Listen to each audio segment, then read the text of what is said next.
जय हिंद। आज का हमारा टॉपिक है सेंटेंस। इसमें हम देखेंगे सेंटेंस होते क्या हैं, सेंटेंस के कंपोनेंट्स कौन कौन से होते हैं और वर्ड को सेंटेंस में हम कैसे अरेंज करते हैं। सबसे पहले जानते हैं सेंटेंस होता क्या है। सेंटेंस हम एक सिस्टमेटिक अरेंजमेंट ऑफ वर्ड्स को बोलते हैं जिससे एक कंप्लीट सेंस निकलता है। अगर वर्ड का आपने अरेंजमेंट किया और कंप्लीट सेंस नहीं निकला तो वो सेंटेंस नहीं होगा। राइट? यहां पे कुछ ग्रुप ऑफ वर्ड्स दिए हुए हैं कॉलम ए और कॉलम बी में।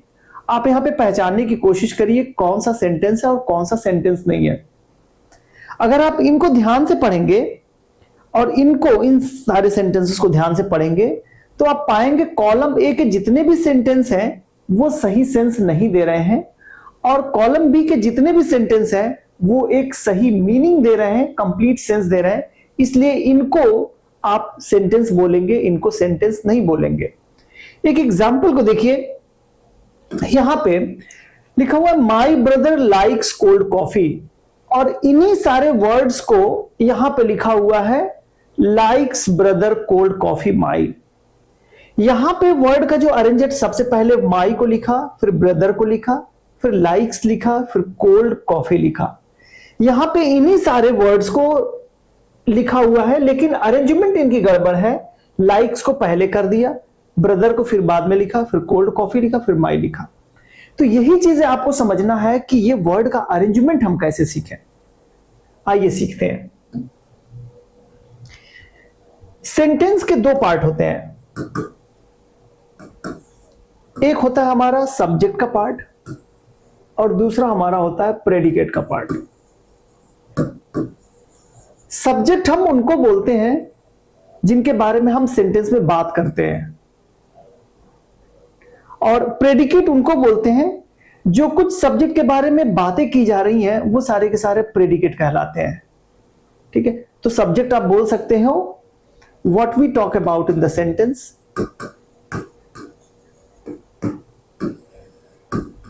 talk about in the sentence,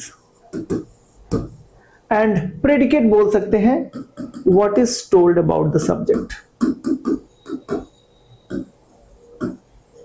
about the subject.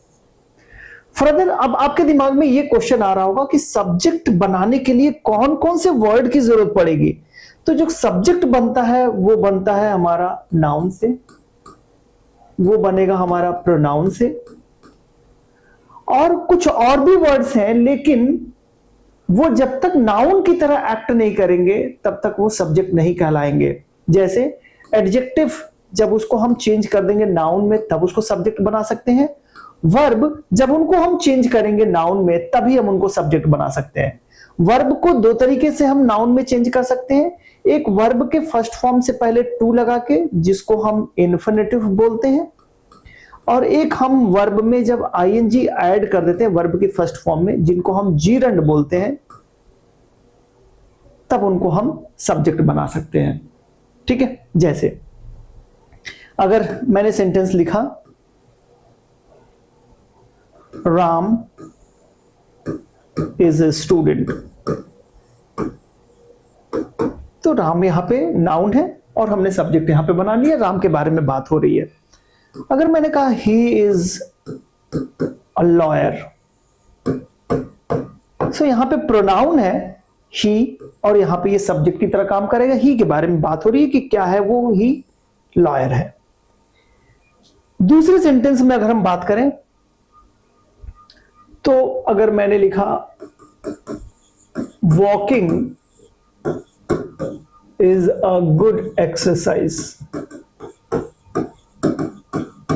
तो यहां पे ये प्रेडिकेट का पार्ट है जो कुछ बताया जा रहा है वॉकिंग के बारे में। What walking is a good exercise.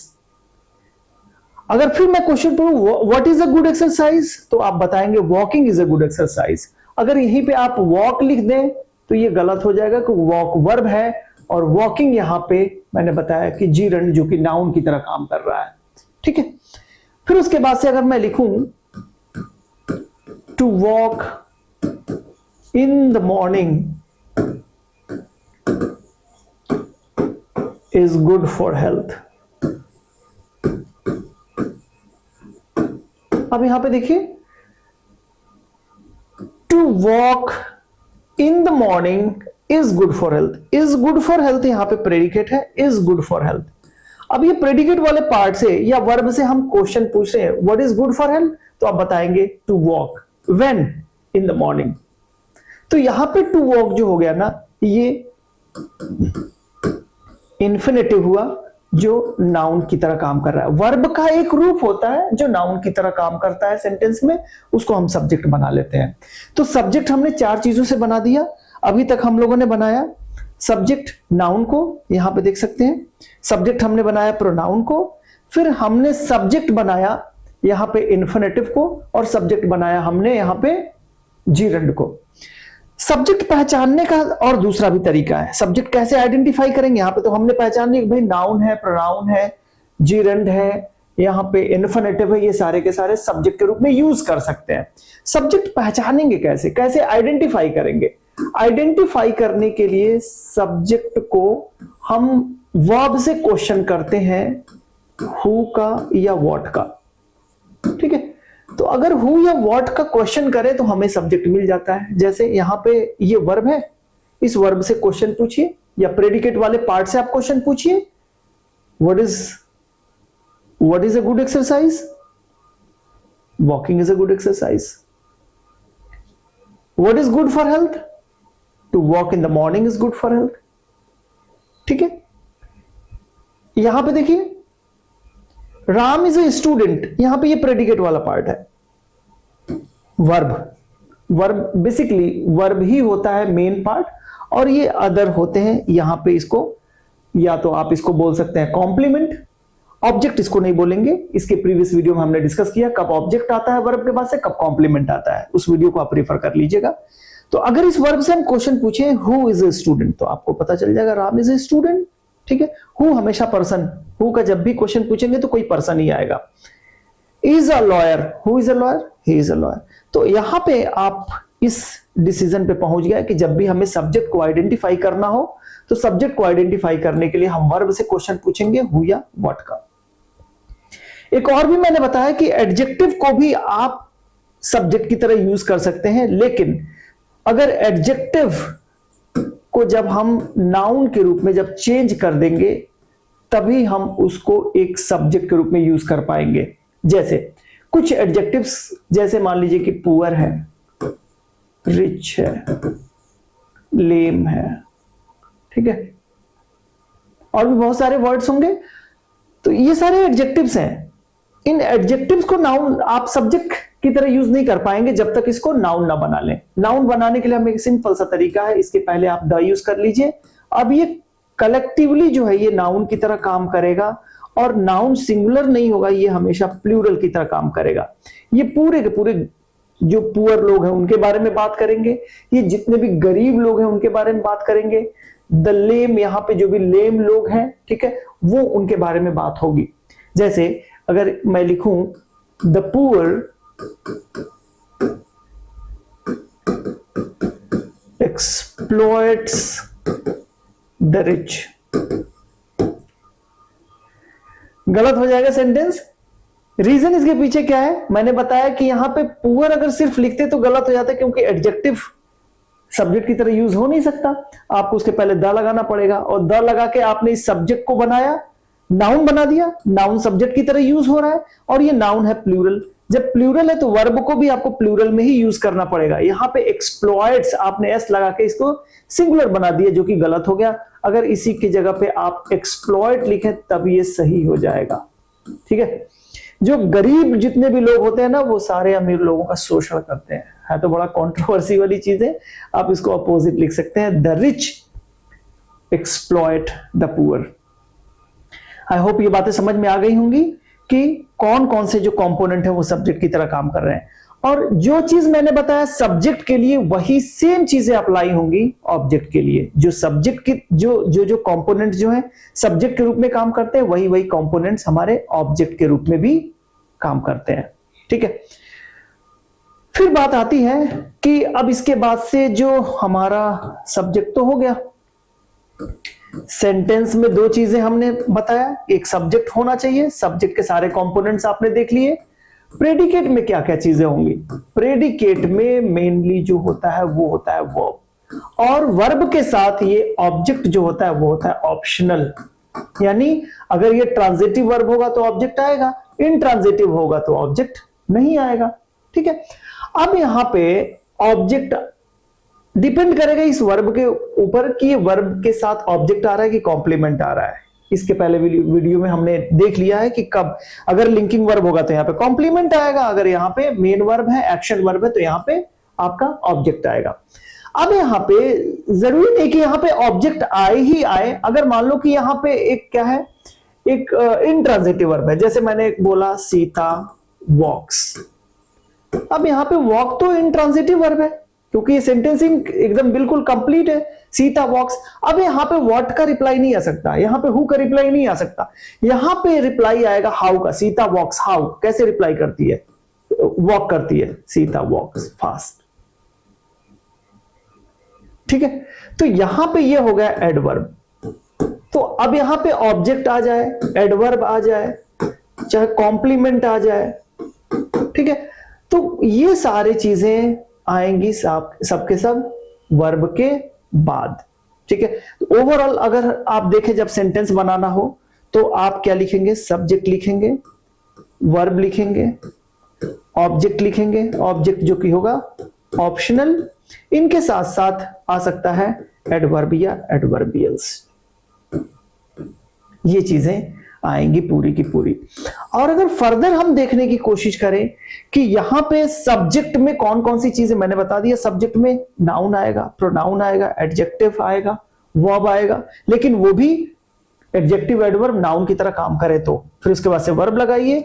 Object में सेम वही चीजें फॉलो होंगी और फिर इसके बाद से आप एडवर्ब लगाएं। अगर इस तरीके से आप सिस्टमेटिक अरेंजमेंट करते हैं तब जाकर आप सेंटेंस को सही तरीके से बना पाएंगे और अरेंज कर पाएंगे। ठीक है, इतनी बातें क्लियर हो गई? अगर ये बातें क्लियर हो गई तो आगे चलिए। यहां पे देखिए चीता रन फास्ट। देखिए चीता यहां पे क्या है? चीता क्या है? चीताज यहां पे सब्जेक्ट हो गया, रन यहां पे वर्ब हो गया, फास्ट यहां पे एडवर्ब हो गया। देखिए चीता क्या है? नाउन है कि प्रोनाउन है? नाउन है। फिर यहां पे देखिए चीताज चेज व्हाट? डियर। यहां पे ये ऑब्जेक्ट हो गया। ऑब्जेक्ट क्या है? नाउन है कि प्रोनाउन है? नाउन है। ये हो गया वर्ब। चीता क्या है? ये सब्जेक्ट है। ये चीता सब्जेक्ट में जो है ये क्या है? नाउन है कि प्रोनाउन है? ये भी नाउन है। ठीक है, तो ये आई होप अब चीजें क्लियर हो रही है कि किस तरीके से हम वर्ड का अरेंजमेंट करेंगे। यहां पे देखिए एक नोट में लिखा हुआ है the most important word in a sentence is the verb. यानी सेंटेंस में सबसे जो जरूरी चीज है वो क्या चीज है? वो वर्ब है। वर्ब का आना जरूरी है। Besides the verb a sentence can have other parts like a subject, an object, a compliment and one और मोर एडवर्बियल्स। ये सारी चीजें आ सकती हैं। क्लियर हो गई बात? अब अगर इतनी बातें आपको समझ में आ गई हैं तो इन सारे एक्सरसाइज को करिए। इनको मुझसे पहले आप बताएं कि ये जितने भी ग्रुप ऑफ वर्ड्स हैं वो क्या कंप्लीट सेंस दे रहे हैं? अगर कंप्लीट सेंस दे रहे हैं तो सेंटेंस होगा, उस पर टिक करिए, जो नहीं है उसको कट कर दीजिए। तो यहां पर देखिए लिखा हुआ है swimming is a good exercise. तो swimming is a good exercise, ये तो बिल्कुल सही सेंस दे रहा है, सही है सेंटेंस। मालापुर चेन्नई इज, देखिए ये सिस्टमेटिक अरेंजमेंट नहीं है। सब्जेक्ट होना चाहिए, वर्ब होना चाहिए, फिर उसके बाद से कॉम्प्लीमेंट, ऑब्जेक्ट, ये सब सारी चीजें होनी चाहिए। तो मालापुर तो ठीक है, इसके बाद से वर्ब यहां पे होना चाहिए। ठीक है, और फिर उसके बाद से मालापुर इज इन चेन्नई, इस तरीके से होता तभी सेंटेंस होता है, यानी कि ये सेंटेंस नहीं है। प्लास्टिक कप्स, कोई इसमें वर्ब है ही नहीं, जब वर्ब नहीं है तो ये सेंटेंस होगा ही नहीं है। ग्रेस इज 17 years old, यहां पे बिल्कुल सही सेंटेंस, ये सही सेंटेंस है। ठीक है, सेंस दे रहा है grace is 17 years old। Into the tub, यहां पे कोई वर्ब नहीं है, सेंटेंस नहीं होगा। इज इट अ स्वॉर्ड, बिल्कुल क्वेश्चन पूछा जा रहा है, सही सेंस में है, सेंटेंस होगा। वेट एंड ग्रीन लॉन, कोई वर्ब नहीं है, बिना वर्ब के सेंटेंस नहीं होगा। Far away from Neelima's house, यहां पे कोई वर्ब नहीं है, सेंटेंस नहीं होगा। Light paperweight, light paperweight कोई वर्ब ही नहीं है, बिल्कुल सेंटेंस नहीं होगा। One of Shankuram's parrots is dead, definitely ये सही सेंस दे रहा है, शंकुराम के बहुत सारे पैरट्स हैं, उनमें से एक क्या होंगे। तो ये आई होप कि ये क्लियर हो गया होगा, ठीक है, समझ में आ गई बात। आगे चलते हैं। अब यहां पे चैलेंज है आपके लिए कि आप इनको कितना सही कर पाते हैं। दो पार्ट में है सेंटेंस, अब इनको अरेंज करना है, पहले ए लिखोगे फिर बी वाला पार्ट लिखोगे, पहले बी लिखोगे फिर ए वाला पार्ट लिखोगे, और उसके बाद से सही पंक्चुएशन मार्क का भी यूज करना है। Order the part of parts to make a sentence, add correct punctuation. Punctuation का मतलब कि अगर वो असर्टिव सेंटेंस है, डिक्लेरेटिव सेंटेंस है तो फुल स्टॉप लगाओ, क्वेश्चन इंट्रोगेटिव सेंटेंस है तो क्वेश्चन मार्क लगाओ, एक्सक्लेमेटरी सेंटेंस है तो एक्सक्लेमेशन साइन लगाओ, ठीक है। अभी हालांकि हम लोगों ने पढ़ा नहीं है, लेकिन आपको बीच बीच में बताते जाऊंगा, फिर इसके बाद हम लोग पढ़ेंगे टाइप्स ऑफ सेंटेंसेस। चलिए शुरू करते हैं।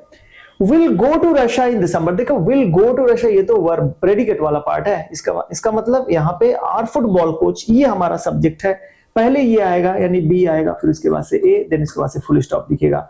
Are football coach will go to Russia in December, ठीक है। आर फुटबॉल कोच, इसी के बारे में बात की जा रही है। Will go where to Russia, कब जाएंगे, इन दिसंबर। सारा का सारा एक ऑर्डर में होता चला जा रहा है। यहां पे देखिए the TV who turned of, WH word है, यहां पे क्वेश्चन पूछा जा रहा है, यानी कि यहां से शुरुआत करिए बी से, हु, देन इसके बाद से वर्ब लिखिए, टर्न्ड ऑफ द टीवी ए, और यहां पे क्वेश्चन मार्क लगा दीजिए, ठीक है। थर्ड क्वेश्चन पे आइए। The girl is Amisha riding the yellow bicycle, अब यहां पे राइडिंग द येलो बाइसिकल ये इस गर्ल का डिस्क्रिप्शन है, तो आप ए को पहले लिखिए और फिर सी को बाद में लिखिए। The girl riding the yellow bicycle, ये पूरा का पूरा एक सब्जेक्ट हुआ, और यहां पे ये predicate is Amisha B, assertive sentence है, आप यहां पे full stop. The crystal vase who brought on the shelf, sentence यहां से शुरू करिए बी से, who brought what, the crystal base were on the shelf, और यहां पे क्वेश्चन मार्क लगाइए, ठीक है, आसान सा है।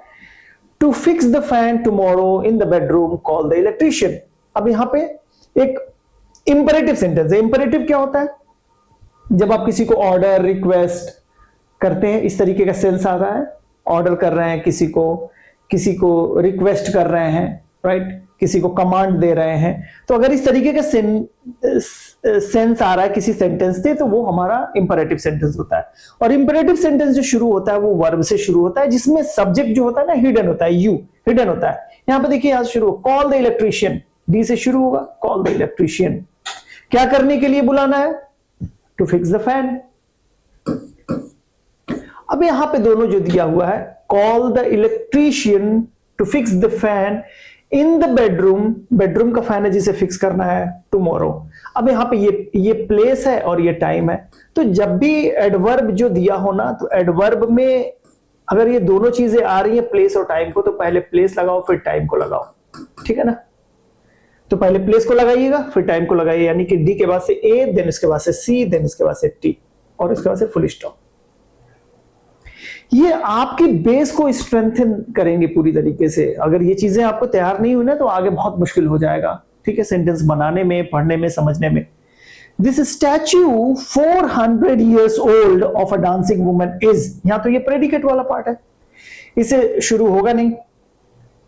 ऑफ अ डांसिंग वुमन, यहां पे स्टैच्यू की बात की जा रही है, ऑफ जब आए ना तो ये पार्ट है जरूर, this statue of a dancing woman, ये दोनों कनेक्ट होंगे, यानी ए के बाद से क्या लिखेंगे, सी, और फिर प्रेडिकेट वाला पार्ट लिखिए, D is 400 years old, B वाला पार्ट लिखिए, फुल स्टॉप दे दीजिए, ठीक है। अब सेंटेंस सही हो गया, this statue of a dancing woman is 400 years old।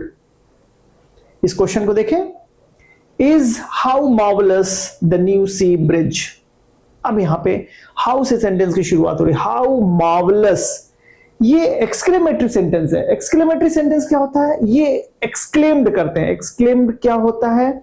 जब आपको सडन फीलिंग्स, स्ट्रॉन्ग फीलिंग का सेंस हो। ठीक है, तो अगर इस तरीके का सेंटेंस कोई स्ट्रॉन्ग फीलिंग वाली सेंस देता है तो वो एक्सक्लेमेटरी सेंटेंस होता है। स्ट्रॉन्ग फीलिंग, स्ट्रॉन्ग सरप्राइज, ठीक है, फीलिंग, सरप्राइज, ये जब सेंस आते हैं ना सेंटेंस से तो वो एक्सक्लेमेटरी सेंटेंस आप उसको बोलते हैं।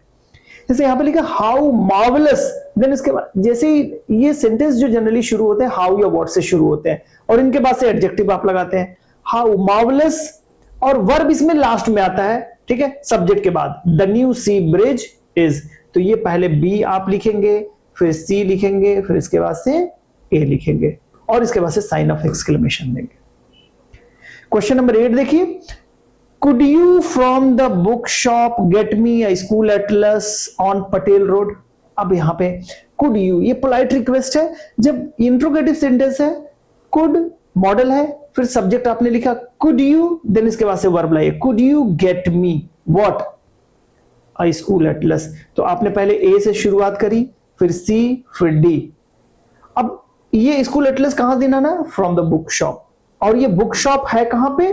ऑन पटेल रोड ई, और ये इंट्रोगेटिव साइन। ठीक है, question number 9, the name pet parrot of your what is. अब यहां पे व्हाट से शुरुआत करिए, इंट्रोगेटिव सेंटेंस है। What is the name of your pet parrot, right. तो इसको पहले डी, फिर ए, फिर सी, देन बी, और यहां पे क्वेश्चन मार्क लगाइए। फिर यहां पे देखिए क्वेश्चन नंबर 10, यहां पे below 12 in the magic show children not allowed are. अब यहां पे प्रेडिकेट वाला पार्ट है, यहां से शुरू होगा नहीं।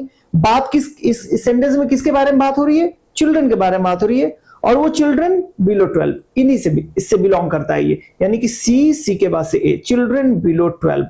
अब देन इसके बाद से ये प्रेडिकेट लगाइए, ई वर्ब, सी ए, देन इसके बाद से E, children below 12 are not allowed, कहां पे अलाउड नहीं है? In the magic show B, और यहां पे फुल स्टॉप लगाइए। ठीक है, तो ये थे आज के हमारे लेसन। अगले लेसन में हम देखेंगे टाइप्स ऑफ सेंटेंस और उससे रिलेटेड एक्सरसाइज। Thank you.